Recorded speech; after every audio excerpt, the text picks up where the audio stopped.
തീവ്ര വോട്ടർ പട്ടിക പരിഷ്കരണവുമായി ബന്ധപ്പെട്ട് സംസ്ഥാന സർക്കാർ സുപ്രീം കോടതിയിൽ തെരഞ്ഞെടുപ്പ് വരെ നടപടികൾ തടയണമെന്നാണ് ആവശ്യം. ചീഫ് സെക്രട്ടറിയാണ് ഹർജി നൽകിയത്. വിവരങ്ങളുമായി MS വീണ ചേരുകയാണ്. വീണ, സംസ്ഥാന സർക്കാർ ഒടുവിൽ പൂഴിക്കടകനുമായി എത്തിയിരിക്കുകയാണ്. വോട്ടർ പട്ടിക പരിഷ്കരണത്തിൽ സുപ്രീം കോടതിയിലേക്ക് പറയൂ വീണു.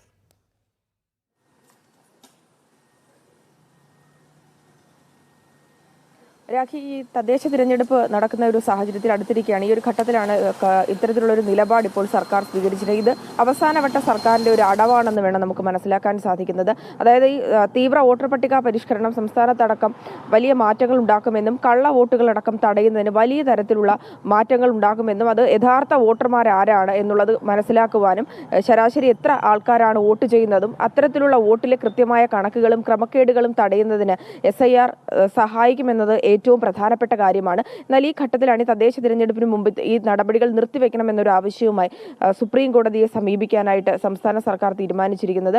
സംസ്ഥാന സർക്കാരിന് വേണ്ടി ചീഫ് സെക്രട്ടറി ആകും ഹർജി നൽകുക. ഇതുമായി ബന്ധപ്പെട്ടുള്ള നടപടിക്രമങ്ങൾ ആരംഭിച്ചു എന്നാണ് നമുക്ക് മനസ്സിലാക്കാൻ സാധിക്കുന്നത്.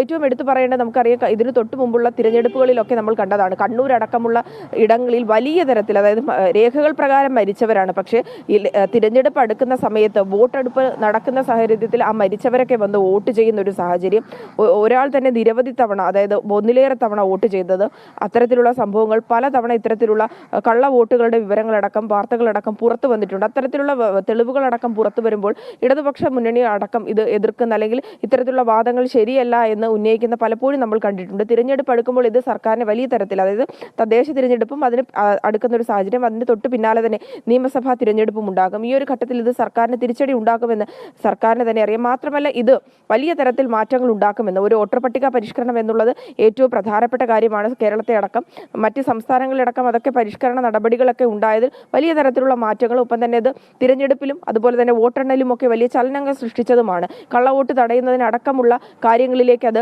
സഹായകരമായതുമാണ്. അപ്പോൾ ഈ ഒരു ഘട്ടത്തിൽ കേരളത്തിൽ ഇത് നടപടികൾ ആരംഭിച്ച് വേഗത്തിൽ തന്നെ ആ നടപടികൾ ഒരു ഭാഗത്ത് നടക്കുന്നുണ്ട്.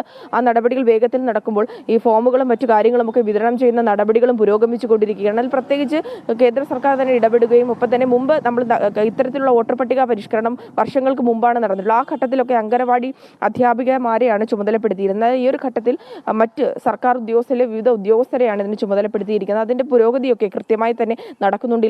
ഇലക്ഷൻ കമ്മീഷന്റെ നിയന്ത്രണത്തിൽ കൃത്യമായി വിലയിരുത്തി കൃത്യമായി മേൽനോട്ടത്തിന്റെ അടിസ്ഥാനത്തിൽ തന്നെയാണ് ഇപ്പോഴും ആ നടപടികൾ പുരോഗമിച്ചുകൊണ്ടിരിക്കുന്നത്. അതിനാൽ തന്നെ കള്ളവോട്ട് ഇത് തടയുന്നതിന് ഏറെ സഹായകരമാകുമെന്ന് സർക്കാരിന് അറിയാം. ഇപ്പോൾ തന്നെ പല വിഷയങ്ങളുമായി ബന്ധപ്പെട്ട് സർക്കാരിന് പ്രതിച്ഛായയിലടക്കം മങ്ങലേറ്റിരിക്കുന്ന ഒരു സാഹചര്യമുണ്ട്. പലതരത്തിലുള്ള പ്രശ്നങ്ങൾ സംസ്ഥാനത്ത് നിൽക്കുമ്പോൾ സർക്കാരിന്റെ ഇടപെടൽ അത് ജനഹിതമാകുന്നില്ല. ജനദ്രോഹ നയങ്ങൾ നടപ്പാക്കുന്ന സർക്കാരിന് അത് തിരഞ്ഞെടുപ്പിലടക്കം വലിയ തിരിച്ചടി ഉണ്ടാകുമെന്നും സർക്കാരിന് അറിയാം. അതിനാൽ തന്നെ ഇത്തരത്തിലുള്ള നടപടികളും സർക്കാരിനെ കൂടുതൽ പ്രതികൂട്ടിലാക്കുമെന്നും ഒപ്പം തന്നെ തിരഞ്ഞെടുപ്പിൽ അത് കനത്ത തിരിച്ചടിയാകുമെന്നും സംസ്ഥാന സർക്കാർ മനസ്സിലാക്കി കഴിഞ്ഞ ഒരു സാഹചര്യത്തിലാണ് അവസാനവട്ട അടവുമായി ഇപ്പോൾ സുപ്രീം കോടതിയിൽ സമീപിച്ചിരിക്കുന്നത്. എന്തായാലും SIR നടപടികൾ സംസ്ഥാനത്ത് പുരോഗമിക്കുകയാണ്. പൊതുജനം അടക്കം ഇത് വലിയ തരത്തിൽ, വലിയ ജനങ്ങളുടെ ഭാഗത്ത് നിന്ന് വലിയ തരത്തിലുള്ള സ്വീകാര്യതയാണ് ഈ SIRമായി ബന്ധപ്പെട്ടുള്ള കാര്യം. വർഷങ്ങൾക്ക് ശേഷം ലഭിക്കുന്നതാണ്. ഒപ്പം തന്നെ ഇതുമായി ബന്ധപ്പെട്ട് വളരെ ലളിതകരമായിട്ടുള്ള നടപടിക്രമങ്ങളാണ് പൊതുവെ ജനങ്ങൾക്ക് ചെയ്യാൻ സാധിക്കുന്നത്. അതായത് ഫോമുമായി എത്തുന്നു, അത് പൂരിപ്പിച്ച് ഒപ്പം തന്നെ BLO എത്തുമ്പോൾ അത് തിരികെ ഏൽപ്പിച്ചു കഴിഞ്ഞാൽ വലിയ തരത്തിൽ ബുദ്ധിമുട്ടൊന്നും ഇല്ലാത്ത തരത്തിലാണ് അതിന്റെ നടപടിക്രമങ്ങൾ സംസ്ഥാനത്ത് പുരോഗമിച്ചുകൊണ്ടിരിക്കുന്നത്. എന്നാൽ മുട്ടാന്യായങ്ങളാണ് ഇതുമായി ബന്ധപ്പെട്ട് സംസ്ഥാന സർക്കാർ നിരത്തുന്നത്. തദ്ദേശ തിരഞ്ഞെടുപ്പ് എത്തിയിരിക്കുന്നു.